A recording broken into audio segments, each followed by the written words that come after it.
Hi everyone, Jessica here from Neueda, and today I am joined by Dr. Zoe Webster, who is one of AI Magazine's top 10 leaders in AI in the UK, and also one of our associate instructors on our NeuedAI Accelerate program. Hi Zoe, thank you for joining me. Hi, Jessica. Good to be here. So let's dive in.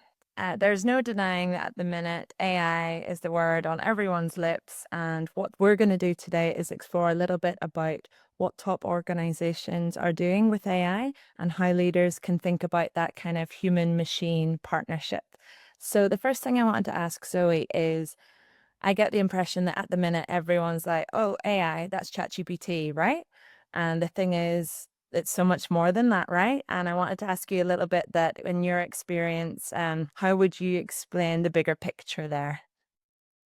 Yeah, I mean, I often find that people equate AI with ChatGPT, and I think it's really important to understand that AI is a very broad field. It has, it's a broad set of tools that can do different things in different ways.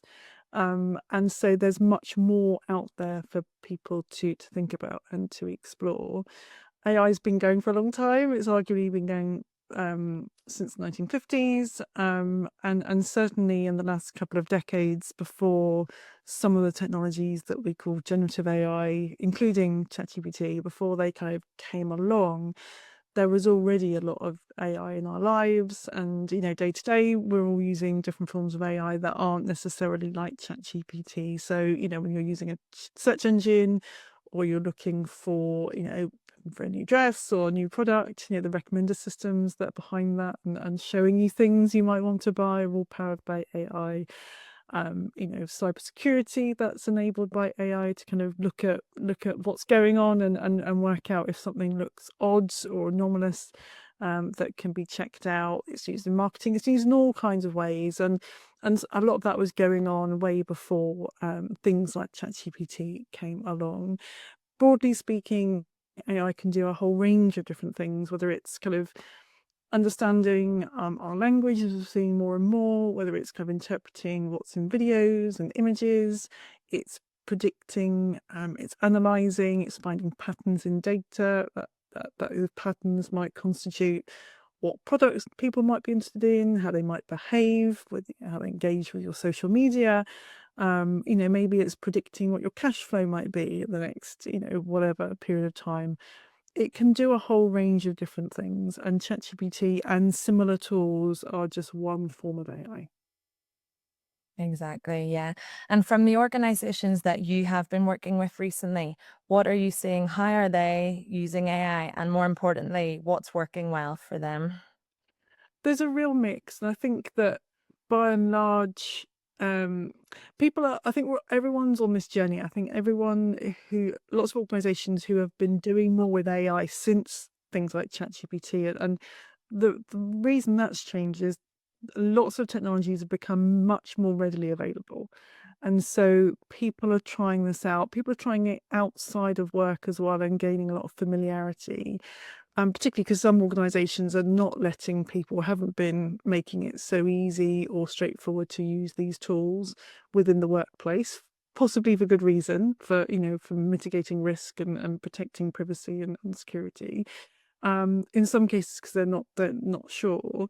But lots of organizations have been looking at this. Lots of employees within these organizations are trying it, and I think there's been a bit of a journey as we've all been learning how these technologies work in reality.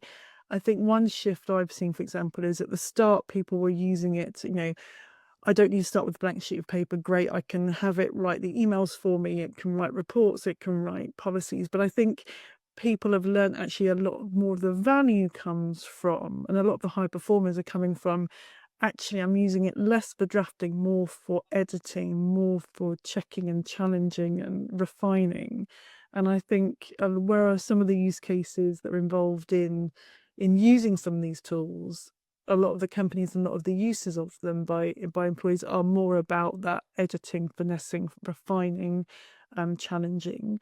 Lots of interesting, uses of generative AI, for example, turning reports into podcasts, for example. I've seen a few areas where making something more accessible, making it something you can assimilate when you're on a run rather than having to sit down in front of a document, that kind of thing.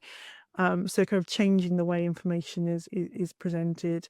Lots of organizations are using some form of large language model solution to kind of allow people in the organization to retrieve and find information much more easily. And so that's enabling, for example, new employees to get information. If they don't necessarily know where to look, they can ask, and they're hopefully going to get that information more readily. Or where something's buried, or where you've got particularly large organizations where there's a lot of information, being able to find that in a way where you can just prompt it with natural language and get the response you want back. I think what's interesting though is there's still quite an imbalance within organizations where some employees, some people in the workforce are using it a lot and they're embedding it in their day-to-day workflows. Other people really not so much. And so you've got this kind of this almost inequality sometimes, either of access or just opportunity or confidence. Actually, some of it comes down to confidence and that attitude and that willingness to try that. But I think that will change over time. We're actually still quite early on in this journey for many people, and I think some of the best organizations who are driving this are providing that support, providing that guidance, that training. Importantly, also the time and space to experiment. And actually, that's often what you can do on the, for example, the AI Accelerator programs and others, is you can have a bit of time to do that experimentation and learn as you go. And I think those organizations that are giving that time and space are the ones that are moving quicker towards seeing some return on their investment.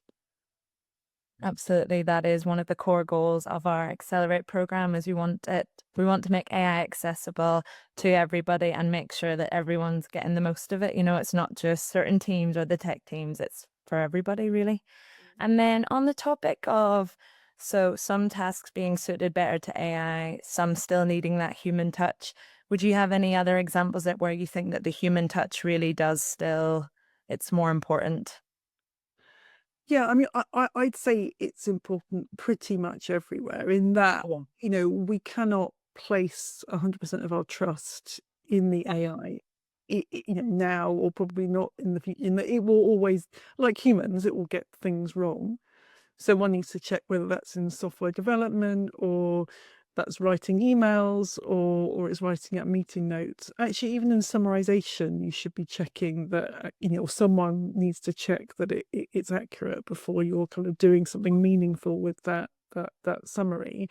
I think anywhere where you need that kind of to check the brand, check the voice of the messages you're sending out, where there's kind of cultural sensitivity that you need to be thinking about, and that might be in marketing, advertising. It could be in the the messages you're sending out and making sure that it's sensitive. It takes into account how it might be received.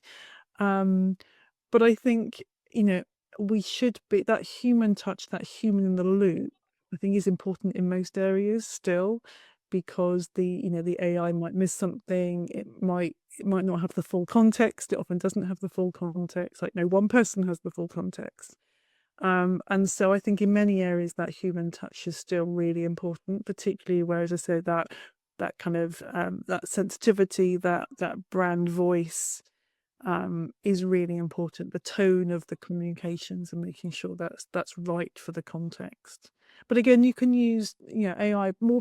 I think more people who are further on their journey are using AI more and more to challenge itself, to say, okay, think about a different perspective now. Now critique what I've just written and think about it again. So I think again on these programs you can learn a bit more and practice a bit more about how that can be done. Definitely. I know in my world, in the world of marketing, you can really tell now when, especially LinkedIn posts are just a copy and paste from ChatGPT because the tone has all of a sudden changed from that brand. They don't sound the same. They sound a little bit more like all the other ones. So I do find it really interesting when you can see like they haven't given that human touch at the end just to make it sound like their voice. And I think Uh, that's uh, so important still.